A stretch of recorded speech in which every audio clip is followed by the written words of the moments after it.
생명 40일 5주차 둘째 날로서 화목을 심는 사람들이라는 제목으로 말씀을 생각해 보겠습니다.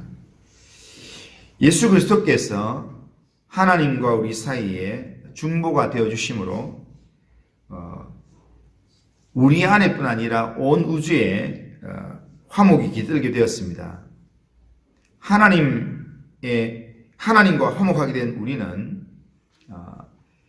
우리에게 하나님의 이 화목의 은혜가 임하고 또 온 우주의 화목의 은혜가 임했다는 이걸로 만족하는 게 아니라 우리가 몇 가지 점검해야 될 게 있습니다. 먼저는 믿음의 사람에 대해서 우리가 어떻게 사는지 살아야 될지에 대해서 점검을 해봐야 됩니다. 오늘 8절을 보면 마지막으로 말하노니 너희가 다 마음을 같이하여 동정하며 형제를 사랑하며 불쌍히 여기며 겸손하며 이렇게 말씀하는데, 믿음의 사람에 대해서 우리는 먼저는 같은 마음을 품어야 합니다. 여기에 베드로가 너희가 다 마음을 같이하여 이렇게 말했는데, 이 말은 같은 마음을 가지라는 그런 권면입니다. 사실 사람마다 생각이 다르고 사고방식이나 자라온 삶의 환경이나 여정이 다 다르기 때문에 똑같을 수는 없습니다. 하지만 교회 안에 있는 사람들은 기본적으로 우리가 믿는 바 복음과 진리에 대해서는 의견을 같이 할 수 있습니다. 하지만 그 복음과 진리 외에 다른 일에 대해서는 의견이 항상 일치할 수는 없습니다. 초대교회에서도 이 우상의 제물을 먹는 문제에 대해서 먹어도 된다, 먹으면 안 된다, 이걸로 서로 다툼이 있었던 것을 우리는 성경을 통해서 알 수 있습니다. 오늘 기준으로 말하면 교회 일을 하면서 내가 섬기던 방식이 있고 또 그렇지 않은 방식이 있기 때문에 의견이 다를 수 있습니다. 그러나 우리가 교회에서 의견이 다르다 할지라도 절대로 놓치면 안 되는 게 뭐냐면 같은 마음입니다. 그러니까 결국에는 교회를 세우려고, 결국에는 주님을 더 잘 섬기려고 하는 그 마음이기 때문에 같은 마음을 가지고 모든 일에서 다른 의견이 다른 부분들을 서로 존중해 줄 수 있는 그런 부분들이 필요합니다. 두 번째는 우리는 서로 동정하고 불쌍히 여기는 마음을 가져야 합니다. 동정이라는 말은 같은 심정으로 고통을 나눈다라는 의미가 있습니다. 불쌍히 여긴다라는 이 마음은 내 속에 깊은 내 속에서 흘러나오는 감정을 불쌍히 여긴다라고 이야기합니다. 당시 그리스 로마 이 문화에서는 슬픔이나 기쁨이나 이런 분노나 긍휼이나 동정 이런 마음들은 이 신체 깊숙한 곳에 나온다고 생각했습니다. 그렇기 때문에 우리는 믿음의 형제들을 바라보면서 내 속에 깊은 마음에서 우러나오는 그런 동정심과 이 긍휼의 마음, 불쌍히 여기는 마음들을 우리가 가져야 된다는 겁니다. 그리고 세 번째는 형제를 사랑해야 합니다.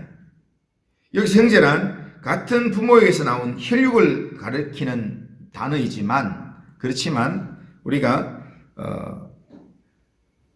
한 분, 하나님을 믿는 하나님의 가족 안에서 이 영적인 가족으로 우리가 형제를 생각할 수도 있습니다.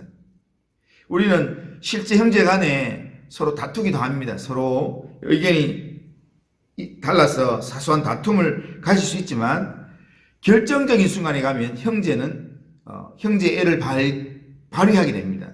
그것처럼 교회 안에 있는 성도들은 하나님의 영적인 가족이라 그렇게 믿으면서 서로 가족의 애를 발휘할 수 있어야 합니다. 힘들고 어려울 때마다 그 사람을 긍휼히 여기고 같이 품어주고 사랑해주고 하는 그런 마음들이 우리에게 있습니다. 그 다음에 마지막으로 한 가지 더는 겸손해야 합니다. 겸손이라는 말을 제대로 이해하려면 겸손의 반대말이 교만입니다. 마음을 높이는 것. 우리는 교만하면 절대로 안 됩니다. 우리는 내 본래의 모습, 내가 하나님 앞에서 하나님이 나를 보실 때 하나님 앞에서 원래 내 모습이 어떤 모습인가, 이것을 우리가 늘 기억하면서 우리는 겸손한 마음을 가져야 합니다. 하나님 앞에서 우리가 원래 어떤 존재였는가. 시편 103편 15절에 보면 이런 말씀이 있습니다. 이는 그가 우리의 체질을 아시며 우리가 단지 먼지뿐임을 기억하심이로다. 우리가 단지 먼지와 같은 존재라는 겁니다. 그리고 이사야서에서는 야곱을, 이스라엘을 부르면서 이 지렁이 같은 야곱아, 그렇게 이야기합니다. 아무것도 할 수 없는 그런 존재, 우리라는 것. 그런데 우리가 하나님의 은혜를 입어서 하나님 자녀가 되었다는 것. 하나님의 공동체 안에 함께 서게 되었다는 것. 이것을 기억한다면 우리가 교만할 수가 없습니다. 우리는 우리 교회 안에 있는 사람들 서로 간에 우리가 겸손한 마음으로 서로를 바라보고 서로를 대할 수 있어야 합니다. 우리는 믿음의 사람에 대해서는 우리가 마음을 같이 해서 동정하고 불쌍히 여기고 그리고 또 사랑하고 겸손하게 행해야 합니다. 그러나 이것 외에 우리 한 가지 더 해야 합니다. 왜냐하면 우리가 살아가는 세상에는 믿음의 사람만 있는 건 아니거든요. 믿지 않는 악을 행하는 사람, 나에 대해서 악을 행하는 사람, 나에 대해서 늘 불편하게 하는 사람, 그런 사람들 있다는 겁니다. 그런 사람을 어떻게 대할 건가? 거기에 대해서 구절은 우리에게 이렇게 합니다. 악을 악으로, 욕을 욕으로 갚지 말고 도리어 복을 빌라. 이를 위하여 너희가 부르심을 받았으니 이는 복을 이어받게 하려 합니다. 하나님은 이 땅의 나그네 삶을 살아가는 중에 하나님은 우리가 복을 받기를 원하십니다. 하나님께서 사람을 창조하시고 제일 먼저 하나님께서 명하신 내용이 뭐냐 하면은 아담을 만들고 난 다음에 제일 먼저 주신 게 뭐냐 하면은 복이었습니다. 아담을 창조하시고 난 다음에 하나님께서 사람을 복 주시며 가라사대 이렇게 말씀합니다. 그러니까 하나님은 오늘 우리의 인생 가운데 복을 주시길 원하는데, 진짜 하나님의 복을 주시길 원하는데 우리가 우리의 주변에 악을 행하는 사람 때문에 우리의 축복의 문이 막히기 때문에 그것을 하나님께서 바꿔가기 위해서 우리에게 말씀하시는데, 우리에게 악을 행하는 사람들에 대해서 우리가 어떻게 해야 될 건가? 그것을 이야기하시는데, 첫째는 보복하지 말라고 말씀합니다. 욕을 먹어도 똑같이 욕하지 말라고 이야기합니다. 그리고 좀 더 적극적으로 악을 악으로 갚지는 말아라 라고 이야기합니다. 우리에게는 받은 대로 갚아주고 싶어하는 그런 마음들이 있습니다. 물론 그렇게 하면 우리는 속은 시원합니다. 하지만 그렇게 되면 영적으로는 지는 겁니다. 왜냐하면 하나님께서는 복을 우리에게 이어받도록, 우리가 하나님의 복을 받도록 만드는데 그 복을 받지 못하도록 마음을 닫게 만드는 사단의 방해거리가 우리 옆에 있는 사람들 관계, 믿지 않는 사람들 관계 속에서 우리의 마음을 다치게 만드는 여러 일들을 하게 하는데, 그 일들 중에 하나가 악을 행하는 사람들의 역할들이라는 겁니다. 그렇기 때문에 우리가 내 본성을 따라서 내 하고 싶은 대로 말하고 내 하고 싶은 대로 행동하게 되면 결국에는 내 속은 시원할지 모르지만, 잠깐 속을 시원할지 모르지만 영적으로는 지는 겁니다. 그렇기 때문에 보복하지 마라, 악을 악으로 갚지 말라 이야기합니다. 두 번째는 도리어 복을 빌어주라 라고 이야기합니다. 더 높은 수준의 요구를 말씀합니다. 예수님의 산상설교에도 보면 누가복음 6장 27절 28절에 보면 이렇게 얘기합니다. 그러나 너희 듣는 자에게 내가 이르노니 너희 원수를 사랑하며 너희를 미워하는 자를 선대하며 너희를 저주하는 자를 위하여 축복하며 너희를 모욕하는 자를 위하여 기도하라. 그렇게 해요. 원수를 사랑하고 선대하며 축복하며 기도해라. 솔직히 우리는 우리에게 상처 준 사람들을 위해서 기도하고 축복해주고 사랑하고 쉽지가 않습니다. 불가능합니다. 우리의 속마음은 주님, 저 사람 좀 혼내주십시오. 한 대 때려주십시오. 그렇게 우리가 기도하고 싶은 마음이 우리의 마음속에 많습니다. 그러나 하나님은 우리에게 불가능한 일을 우리에게 요구하지는 않습니다. 우리의 마음 가운데 도무지 저 사람 사랑할 수 없는데 사랑하라고 이야기하고, 도무지 저 사람 축복하고 싶지 않은데 축복하라고 이야기하고, 그렇게 하지 않습니다. 그러나 하나님께서 우리에게 주신 그 마음을 따라서 우리는 이런 기도를 할 수 있습니다. 하나님, 저 사람을 위해서 기도하고 싶지 않습니다. 상종하기도 싫습니다. 하지만 이런 본능대로 행하지 않도록 주님 은혜를 주십시오. 그렇게 기도를 할 수 있습니다.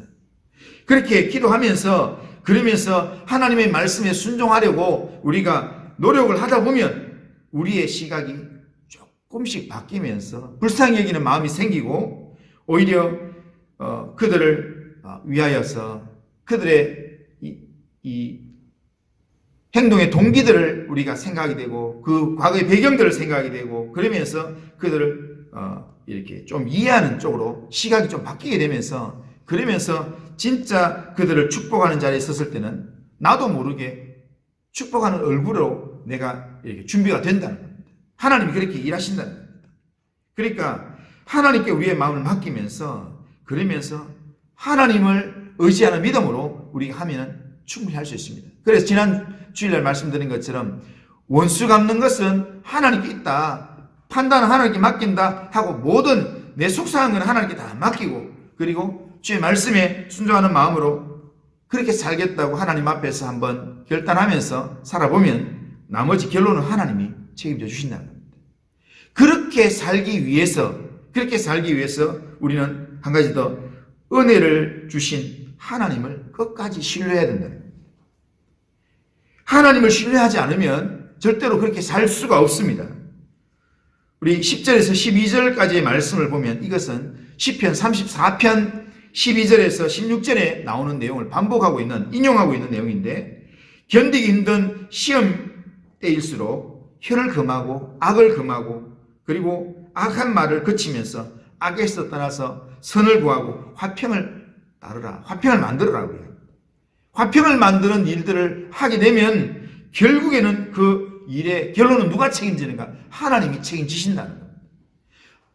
이런 은혜 주시는 하나님을 끝까지 신뢰하면서 하나님께서 이 모든 일에 책임을 지신다 라는 그 믿음을 가지고 끝까지 하나님 신뢰하면서 우리가 악을 금하고 악한 말을 거치면서 화목의 일을 따르고 화목을 도모하는 일들을 감당하면, 그러면 결국에는 하나님께서 우리의 삶을 선하게 인도해 주시고 결국 문제를 하나님께서 풀어가신다는 겁니다. 우리는 하나님께서 우리에게 이런 일들을 행하시고 우리의 기도에 응답하실 그런 응답하신 하나님에 대한 소망이 분명히 있습니다. 그렇기 때문에 응답하시는 하나님에 대한 소망이 있다면 내가 원수 갚으려고 하지 말고 원수 갚는 일들은 하나님 앞에 맡기고, 원수 갚는 일들보다는 우리는 하나님을 신뢰하는 일에 더 힘쓰고 더 주님께 가까이 가고 주님 의지하려고 몸부림을 쳐야 합니다.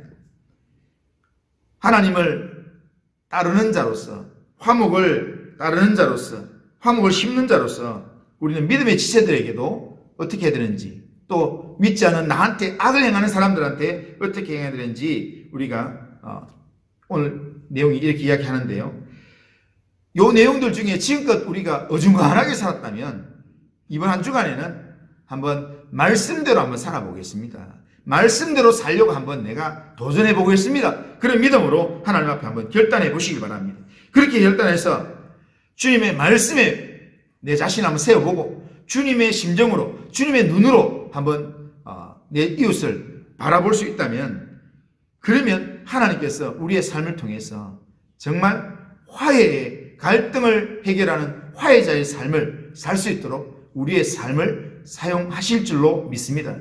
그런 삶을 살아가시는 우리 모든 성도님들 다 되시기를 주님의 이름으로 축원합니다.